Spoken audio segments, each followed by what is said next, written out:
इंसान को ये शरीर रूपी कवच दिया है, इसमें आत्मा अपनी जगह बनाए हुए है। मौत इंसान के शरीर को तो मार देती है, लेकिन आत्मा इस आत्मा को शस्त्र काट नहीं सकते,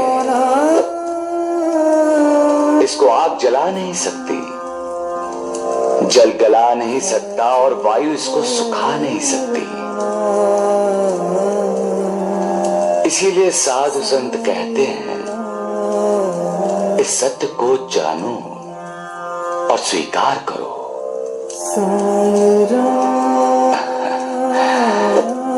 सबका मालिक एक है। को धूल में मिलाना चाहता है, वो खुद धूल में मिल जाता है। यही तो मालिक का न्याय है। अविचार को कभी मन में जगह मत दो, हमेशा सद्विचारों को सुनो, तभी तुमसे सदाचार और सत्कर्म होगा। किसी से ईर्ष्या करने से तुम्हारी प्रगति कभी नहीं हो सकती। प्रगति के लिए साधना की, तपस्या की जरूरत होती है।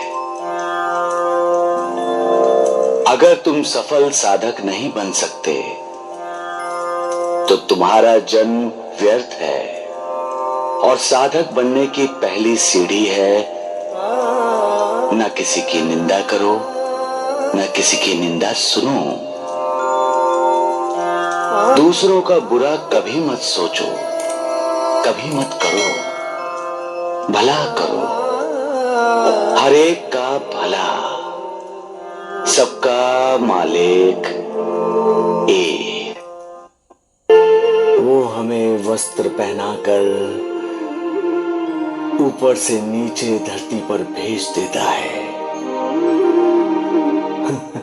कभी किसी को वस्त्र पसंद नहीं आते तो उन वस्त्रों का त्याग करके मालिक के पास चला जाता है।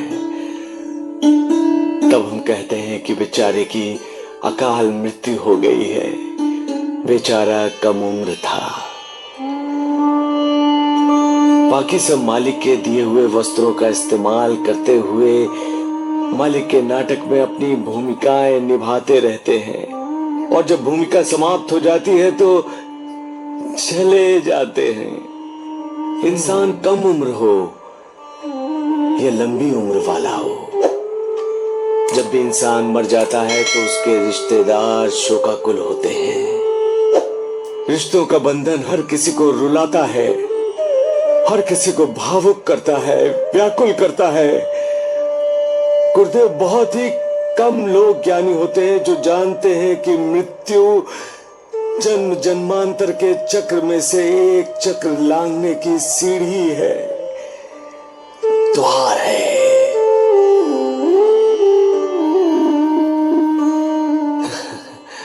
सबका मालिक एक। खाली हैं वो लोग जो आत्महत्या के बारे में सोचते हैं। मालिक ने जो जिंदगी हमें दी है वो ऐसे ही मिटाने के लिए नहीं दी है, बल्कि वो हमसे इस जीवन में कोई विशेष कार्य करवाना चाहता है। आत्महत्या का विचार तब आता है जब हमारा मन कमजोर हो जाता है, और मन तब कमजोर होता है जब हम उसे ईश्वर की भक्ति में नहीं लगाते। ईश्वर की भक्ति में वो शक्ति है जो मन को कभी विचलित नहीं होने देती। हमारी जिंदगी का कार्यकाल उसने निश्चित किया है, तो इंसान क्यों अपनी जिंदगी का कार्यकाल समाप्त होने से पहले समाप्त करना चाहता है? ये तो मालिक को एक किस्म की चुनौती हुई, है ना? याद रखो, ये शरीर नाशवान है,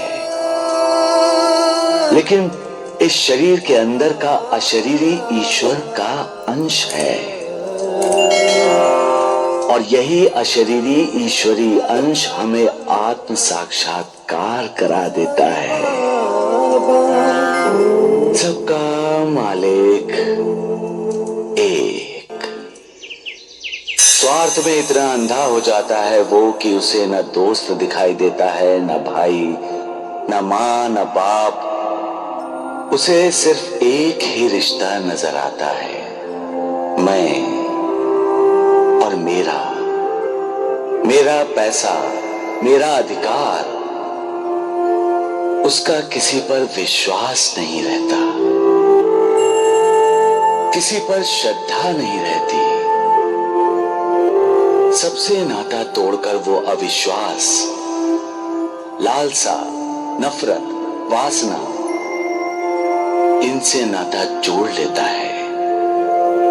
वो ये भूल जाता है कि मालिक की बनाई इस दुनिया में कुछ लेकर नहीं आता, खाली हाथ आता है। वास्तव में जब शरीर रूपी वस्त्र को त्यागने का वक्त आता है तो लोग दुखी हो जाते हैं। वस्त्र से लगाव पैदा हो जाने के कारण कोई भी उस वस्त्र को खोना नहीं चाहता, यहां तक कि जिसने उस वस्त्र को धारण किया है वो भी वस्त्र बदलना नहीं चाहता, क्योंकि शरीर रूपी वस्त्र को त्यागने का मतलब है जिंदगी को त्याग देना। उससे हमारी संस्कृति अपना सारा जीवन व्यर्थ गवा दिया है तुमने।